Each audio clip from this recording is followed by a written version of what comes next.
Hello বন্ধুরা, কেমন আছেন সবাই? আশা করছি সবাই অনেক বেশি ভালো আছেন। আমরাও ভালো আছি। আজকে আমি একাটি পালং শাক কেটে ধুয়ে পরিষ্কার করে নিয়েছি। এই শাকগুলো এখন আমি মিহি কুচি করে নেব।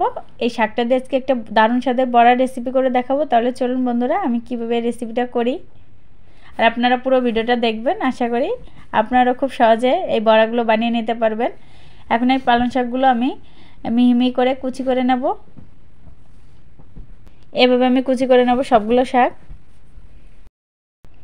বড়াটা করার জন্য ডাল অবশ্যই লাগবে। এই ডালটা আমি সারা রাত জল দিয়ে ভিজিয়ে রেখেছিলাম। ভিজিয়ে রাখলে ডালটা কিন্তু একদম নরম হয়ে আসে। এই ডালটা কিন্তু বেসনের কাজ করবে। আমাদের ঘরে সবসময় তো বেসন থাকে না, এজন্য এই ডাল দিয়ে খুব সহজে বেসনের কাজ করে নেওয়া যায়। এখন আমি ডালগুলো শিলপাটে বেটে নেব। আপনারা চাইলে ব্লেন্ডারেও বেটে নিতে পারেন। আর একদম আমি মিহি করে বাটি নিয়ে একটু গোটা গোটা বেটেছি। এই অবস্থায় বড়াটা খেতে ভালো লাগে। এখন আমি ডালের বেসনটা ইসের মধ্যে দিয়ে দেবো, শাকের মধ্যে। আমি সম্পূর্ণ ডালটাই ব্যবহার করব। আমি সম্পূর্ণটা শাকের মধ্যে দিয়ে দিয়েছি। এখন দিয়ে দেবো পেঁয়াজ কুচি আর কাঁচামরিচ কুচি। আমি খুব বেশি উপকরণ ব্যবহার করব না, সামান্য কিছু উপকরণ দিয়ে এই রেসিপিটা করব। এখন দেবো জিরা ধনে গুঁড়ো সামান্য পরিমাণ। যেহেতু পালং শাক, এটা এমনিতেই খেতে কিন্তু খুবই টেস্টি। এটা যেভাবেই করা হোক না কেন সেভাবেই খেতে ভালো লাগবে। এখন হাত দিয়ে ভালো করে মেখে নেব। একটু মাখার পরে দেখুন বন্ধুরা, শাকটা অনেকটা কমে গিয়েছে। এখন দিয়ে দেবো লবণ আর পরিমাণ মতো হলদি গুঁড়ো। লবণ আর হলুদ দিয়ে আমি একটু সময় মেখে নিয়েছি। এখন দিয়ে দেবো চালের গুঁড়া। আমি সামান্য পরিমাণে চালের গুঁড়া নিয়ে নিয়েছি। আপনারা চাইলে চালের গুঁড়ার পরিবর্তে কর্নফ্লাওয়ারও ব্যবহার করতে পারেন আপনাদের হাতের কাছে থাকলে। দেখুন বন্ধুরা, মাখানোর পরে কালারটা কতটা সুন্দর লাগছে, একদম সবুজ সবুজ টাটকা টাটকা শাকগুলো মনে হচ্ছে।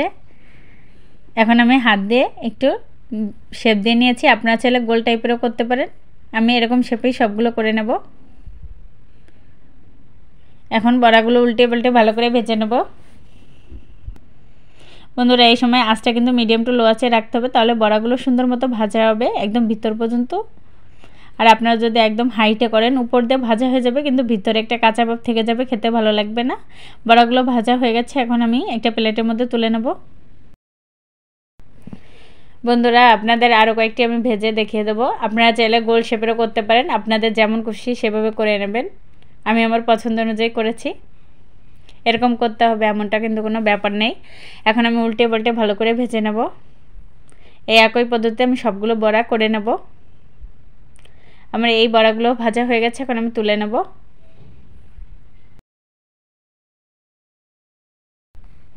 দেখুন বন্ধুরা, পালং শাকের বড়াগুলো আমি একটি প্লেটের মধ্যে নামিয়ে নিয়েছি। দেখতে কতটা লোভনীয় হয়েছে। এখন আমি একটা খেয়ে দেখব। বন্ধুরা, আপনারা আওয়াজটা শুনতে পাচ্ছেন, একদম মুচমুচ করছে, খেতে কিন্তু ভীষণ ভালো হয়েছে। আর এই পালং শাকের বড়া কিন্তু আপনারা বাচ্চাদেরও খাওয়াতে পারেন। বাচ্চারা অনেক সময় শাকসবজি খায় না, ওদের এভাবে কিন্তু বড়া করে দিলে মজা করে খাবে। আর অনেকটা মুচমুচে হয়েছে, যেহেতু আমি ডাল দিয়ে করেছি, খেতে কিন্তু আরও বেশি ভালো লাগছে।